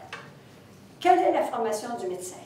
Quelle est la culture organisationnelle de ceux qui deviennent, celles, parce que c'est beaucoup de femmes, de ceux et celles qui deviennent des médecins? Quel est le milieu de travail? Quelle est l'organisation de la gestion de l'hôpital, par exemple? Comment fonctionnent les rapports de domination, les rapports de travail? Il n'y a rien de ça qui est discuté dans tout ce que j'écoute sur ce sujet. Et on aurait beaucoup de réponses pour prendre des mesures autres que le salaire. Parce que si le salaire est là, c'est parce que le salaire est une valeur dans la société pour la hiérarchie sociale, et c'était une valeur des années 60, qui s'instruit, s'enrichit. Tout le monde l'a gobé, ce truc-là. S'instruit, s'enrichit, mais on s'enrichit. Les femmes arrivent en médecine. Et les femmes en médecine ne sont pas capables d'avoir le même rythme, etc., mais les rapports hommes-femmes sont en train de changer. Alors, il y a une culture aussi qui va être différente selon les genres. Il n'y a jamais, jamais, jamais, je vous le dis depuis 3 semaines que je suis sur ce dossier-là pour écouter, qu'il est question de ça. Quand on parle de l'intégration des immigrants, on a besoin de sociologues pour parler de ça dans les organismes communautaires. Là, je viens de finir un mandat de bénévoles de 6 ans à Centraide du Grand Montréal, où j'ai vu la carte de la pauvreté de Montréal. On a fait l'évaluation des organismes communautaires, comme sociologue, j'étais là, bénévole. Et puis, là, tous les travailleurs communautaires là, qui sont là, il y en a beaucoup qui viennent de travail social, de sociologie, pas tellement de Sciences Po, mais ils ont besoin d'outils aussi pour savoir comment faire avec les immigrants. Quelle est la place de leur culture face à la culture commune, face à la culture première? C'est des problèmes de sociologue, ça. Et je vous dis, je veux faire un plaidoyer pour une parole sociologique pour vous dire, vous avez une place à prendre, et puis vous allez avoir un rôle à jouer qui est vraiment majeur. Mais la place pour la pensée complexe, puis le rôle des médias sociaux me questionne énormément. Donc, les recherches sur les médias sociaux sont extrêmement importantes. L'utilisation, par exemple, de Facebook pour le profilage, etc. Bon, bien là, vous allez avoir les gens en communication, vous allez avoir les informaticiens, ceux qui font les algorithmes. Mais il faut que des sociologues parlent de ça. C'est les nouveaux moyens de communication, c'est une nouvelle communauté sociale. C'est plus la communauté là, de mon petit village là, que j'ai étudié en 1963. Puis, c'est différent. Le travail, pour la plupart des travailleurs dans les multimédias, là, on est très fort à Montréal. Mais là, j'ai étudié, moi, les travailleurs de cinéma en multimédia. Je vais arriver dans une salle, je vais avoir des dizaines de grands écrans. Comment je fais pour faire une étude d'organisation du travail? Il faut que je sois capable d'observer des nouvelles réalités, il faut que je regarde des nouveaux signaux, des nouveaux indicateurs, des nouveaux indices. Mais il faut y aller faire ces recherches-là, parce que c'est des recherches de terrain. C'est pour ça que je suis très... je trouve qu'on a besoin d'une sociologie, c'était ma dernière question, mon dernier dossier, dont je ne vous parlerai pas, pour lequel j'ai beaucoup écrit sur ça et beaucoup intervenu, c'est que j'ai été secrétaire générale d'une organisation internationale de sociologie. Entre 1974 et 1989, j'ai été dans les pays d'Europe de l'Est avant que le rideau de fer tombe. J'ai découvert la sociologie muette. Les sociologues étaient impossibles de parler. Un sociologue avant 1989, il se cachait. Et nous, l'association, on leur donnait la parole parce qu'on sortait des manuscrits pour les publier dans nos revues de sociologie, faire connaître la sociologie en Russie, en Bulgarie, en Amélie, on est allé partout. Et nous, on avait une sociologie américaine, une sociologie en langue anglaise, et les langues de ces pays-là ne s'exprimaient pas. Alors, allez sur le site de l'Association internationale de sociologie, puis vous allez voir, il y a un truc qui s'appelle Global Dialogue. Global Dialogue, c'est l'association qui vient de mettre sur pied un site où le secrétaire ou les sociologues de différentes langues se traduisent les uns les autres. Alors, on traduit des textes de Bulgarie en anglais. Il y a un peu de français, mais pas beaucoup. Ça, il faut abdiquer. Moi, je n'abdique pas, mais je pense qu'il faut aller à l'anglais. Il faut parler très bien l'anglais, mais il faut qu'on ait une sociologie francophone ici. et en France. Mais les Français, ce n'est pas eux qui vont nous aider. J'étais dans jury internationaux, moi, avec des Français, puis on avait à défendre des dossiers très importants de laboratoires de recherche. Et puis, je ne savais pas qui étaient les deux autres évaluateurs. Chacun avait des projets. On ne savait pas qui évaluait quoi. Puis là, il y a un grand médecin de l'INSERM qui prend la parole en anglais. Moi, je me rends compte que j'ai le même dossier à défendre, mais je suis préparée en français. C'était les deux langues. Après à la pause, je vais lui dire, monsieur le médecin, là, enfin, peu importe, il est dit que les deux langues sont admises ici. Ah, il dit, vous, c'est le problème du Québec. Battez-vous. Nous autres, en France, la langue scientifique, c'est en anglais, parce que c'est là que ça se passe. Les entreprises, les directions, c'est là que ça se passe, c'est en anglais. Alors, je me dis, quel est le défi? Le défi, c'est d'être absent, si on ne parle pas l'anglais. On ne sera pas là. Mais c'est de développer ici, dans nos revues de sociologie, d'écrire dans les revues de sociologie du Québec aussi, puis d'écrire en français. Alors, il y a une bagarre, pas une bagarre, mais il y a une bataille pour le français. L'espagnol va devenir la deuxième langue dans le monde. Il faut apprendre l'espagnol. Moi, j'avais appris l'allemand, j'aurais dû apprendre l'espagnol. Mais je vous le dis, il y a une bataille linguistique parce que la langue, c'est pas juste des mots, c'est des symboles de reconnaissance et de compréhension de la société dans laquelle on vit. Fait que si on veut que les acteurs de la société dans laquelle on vit s'approprient nos connaissances, il faut les faire dans leur langue. Il faut faire les deux. Alors moi, je vous laisse là-dessus, puis je vous avais un petit 10 minutes, 5 minutes, pour me dire comment vous recevez ce que je vous dis. Est-ce que j'ai l'air d'une dinosaure qui sort du fond de je sais pas quoi? Je vous remercie en tout cas de m'avoir écouté. Puis ce livre-là, c'est un livre pour mettre sur la table la connaissance que j'ai produite. Mais j'avais un avis de mon éditeur, pas de théorie, parce que les gens ne te liront pas, pas de tableau, parce qu'à la librairie, quand les gens vont arriver, ils vont voir un tableau, ils vont dire c'est pas pour moi, c'est pour un spécialiste. C'est comme ça que les gens réagissent maintenant. Alors, il n'y a pas de tableau. Le vocabulaire sociologique est là. Au début, dans l'introduction à la sociologie, j'ai évité quelque chose. Alors, voilà. Merci beaucoup.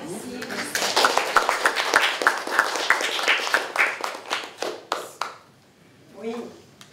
Oui, monsieur. Oui, moi, c'est une question, parce qu'en ce temps-ci, je m'intéresse beaucoup au mouvement ouvrier et au mouvement nationaliste dans les années 70. Puis, en fait, j'ai une question pour toi. À l'époque, en fait, dans les années 70, tu te situais où par rapport aux organisations qui ont choisi plutôt la lutte des classes puis socialistes, comme mettons les marxistes-léninistes en lutte, ou les groupes qui ont choisi la question nationale puis la souveraineté? Je ne me situe pas pour l'un pour l'autre. Je peux parler de l'un et de l'autre. Je suis capable de les analyser. Absolument. Et je peux vous dire qu'en 70, nous étions au pavillon en ancienne usine. Là. Et le matin, le midi, quand on rentrait, il y avait 10 groupes avec leur drapeau, leur pamphlet, et on passait à travers une haie pour aller à l'Ensaseur. Il y avait à peu près 10 groupes politiques. Ça a été publié par la librairie, ça n'avait rien à voir avec nous, socialistes québécois, du PCO, Parti communiste ouvrier. Parce qu'il y avait une imprimante qui ne coûtait pas cher. Fait que les gens s'entendaient. Mais ils ont bloqué la publication pendant 1 an. Moi, j'enseignais à Aix-en-Provence cette année-là. Et la revue ne sortait pas. Pourquoi? Ils n'aimaient pas les analyses qu'il y avait là-dedans. Parce que c'est pas une revue politisée. C'est une revue d'analyse politique. Alors, mais ça fait partie de la sociologie des mouvements sociaux, ça, ce que tu décris. Alors, ils ont été étudiés, hein, il y a pas mal de livres là-dessus. Là. Pas de livres, d'articles. Moi, j'étais non-alignée, ce qu'on appelle les socialistes non-alignés. C'est parce que je venais de sortir de la religion catholique, puis j'avais l'impression que je rentrais dans d'autres religions et il fallait obéir au pas. Ça ne me plaisait pas beaucoup. Mais je ne vous raconterai pas d'autres histoires là-dessus parce que vous seriez surpris de ce qui était demandé. Oui, allez-y, vous voulez me poser une question? Ah. Oui, madame. Bonjour. Merci beaucoup. C'est vraiment plaisant de vous entendre. Moi, je suis au doctorat en sociologie. Donc, je me dis un peu héritière de femmes comme vous qui ont travaillé au Québec avant moi. Et puis, j'ai étudié moi aussi en France une partie à Aix-en-Provence. Ah oui? Ah oui? Je connais aussi un peu. Et puis, j'aurais voulu simplement vous entendre un peu plus sur la période actuelle. Vous avez parlé des années 60, l'institutionnalisation, et puis après ça, une période d'ethnographie où il y avait beaucoup d'études de terrain et tout ça. Aujourd'hui, votre regard... Je ne suis plus dans le milieu universitaire depuis 2004, ça fait pas très longtemps. il y a eu la période d'institutionnalisation, la période de la recherche, hein, puis c'est encore le cas. Une réorganisation de l'enseignement et de la recherche avec des groupes de recherche, des revues qui sont très solides. Moi, je dois vous dire, parce que j'ai été enseignée à Aix-en-Provence, j'ai circulé dans les pays en Suède, je connais assez bien l'Allemagne. La formation des sociologues au Québec, elle est plutôt forte. Hier et aujourd'hui. Hier et aujourd'hui. On est considéré, parce qu'on a été, vous êtes éduqués, probablement. Je n'ai pas regardé le dernier programme, là, je ne peux pas trop savoir où est-ce que vous en êtes, mais nous sommes formés à plusieurs courants de sociologie. Nous sommes formés à divers outils méthodologiques et nous sommes introduits à la recherche. Moi, j'ai mes amis qui enseignent à Paris, là, dans des amphithéâtres où l'introduction à la sociologie, ça se donne à 300 élèves, 400 élèves. Je n'ai jamais recommandé à mes étudiants d'aller étudier en France au premier cycle. Je leur ai dit, restez ici. Maintenant, nous avons beaucoup d'étudiants français. C'est moi qui ai négocié pour le Québec la co-tutelle de thèse avec la France et la correspondance de nos diplômes. Donc, j'ai vraiment évalué tous les diplômes français et les diplômes québécois et les licences et les maîtrises, parce que beaucoup d'étudiants arrivaient de licence, voulaient entrer au doctorat. On disait non, non, nous, on a une maîtrise de 2 ans ici. Mais on regardait les programmes. Et maintenant, les programmes que je regarde en France sont beaucoup plus structurés. Le programme de doctorat que j'ai fait, moi, n'était absolument pas structuré. Nous allions là faire une thèse. Et c'est pour ça que je suis allée chercher des cours. Je suis allée chercher des cours. Et quand j'ai négocié avec le ministère des Affaires étrangères à Paris sur la reconnaissance des diplômes, puis j'ai dit, le doctorat, là, j'ai dit, pensez-vous, nous, que les Québécois, on quitte pour aller à Paris puis s'asseoir dans une chambre de bonne, parce que c'était ça qu'on fait, des chambres de bonne, c'est le 7e étage d'un étage, monté à pied, puis on a une petite chambre, on a froid, puis on va rester toute notre année assis avec des livres à lire qu'on aurait pu lire chez nous. Je dois dire que l'assistant ministre, là, il a été plutôt ébahi, parce que le Québec avait envoyé des professeurs, des négociés, ben, j'étais quand même vice-rectrice, la CREPUC m'avait désigné, mais j'avais tous des professeurs dans différentes disciplines, chimiste, d'ingénierie. Mais du côté français, c'était des politiques, c'était le ministère des Affaires étrangères, et les recteurs étaient sur le côté de la table, c'était une vraie négociation. Pendant la pause, les présidents d'université vient me voir, on est très amis, on est très amis, M. Gaudin me dit, Madame Saint-Pierre, allez-y, ça va dans votre sens, absolument. Parce qu'ils ne voulaient pas qu'on structure le doctorat, ça coûtait souffre. Mais ils ont maintenant un programme, une DEA. Ils ont DEA, ils ont maintenant 2 ans de scolarité, d'examen, de synthèse. Écoutez, et maintenant, vous savez, quand j'ai fait la négociation, il y avait à peu près 6 000 étudiants français au Québec, pas en sociologie, là. Puis on avait à peu près 1 500 étudiants, 2 000 étudiants québécois en France dans toutes les disciplines. Maintenant, là, on est rendu à peu près 24 000 étudiants français au Québec, puis à peu près 5 000 Français, des Québécois qui vont en France. Parce qu'on a structuré nos programmes, et quand les Français, je les rencontre, ils me disent, peut-être que vous pourrez témoigner aussi, ici, il y a des bibliothèques, on peut s'asseoir, on peut avoir accès à l'Internet, il n'y a rien là-bas. Moi, je n'avais pas de bureau à Aix-en-Provence. J'avais un bureau avec 4 professeurs, puis ces professeurs-là ne se voyaient jamais, et j'ai fait un petit souper chez moi un soir, et ils se sont parlé en dehors de l'université pour la première fois. Mais nous, on avait l'habitude de travailler en équipe de profs et de se regarder comme ça. Moi, je pense qu'on doit être fiers de ça, mais je vous incite et invite à aller à l'étranger. J'ai développé beaucoup de recherches avec les Français, moi, à Lyon, sur les technologies d'information, avec le laboratoire d'économie des changements technologiques de M. Jacot. Tous mes étudiants de doctorat en 80-90 sont allés dans ces laboratoires-là, puis on a reçu des Français. Ensemble, je trouve que c'est extrêmement formateur. Et si vous parlez l'allemand, vous pouvez y aller en Allemagne. La sociologie allemande est très forte, hein, elle est plutôt forte. Les États-Unis, c'est très fort aussi, mais ça coûte une fortune. Je ne sais pas qui peut aller étudier là. Et puis en France, à l'époque, moi j'avais une bourse au gouvernement français, la bourse Conseil des arts. On était assez bien nantis en termes de bourse, mais on était moins nombreux aussi à y aller. Puis je vous dirais que les Latino-Américains et les Québécois, on a beaucoup sympathisé autour de Touraine, parce que Touraine, allant vers les mouvements sociaux, c'était le Chili en 1973, et M. Touraine était allé au Chili pour faire un livre. Vous avez vu les livres de Touraine, c'est fantastique. Il y a tout un livre sur le mouvement du Chili, le mouvement étudiant. Alors là, les Latinos et nous, on s'y retrouvait, mais les Français ne se retrouvaient pas dans la théorie de Touraine parce qu'ils voyaient la France comme un statu quo, une société très ancrée, très identitaire, très...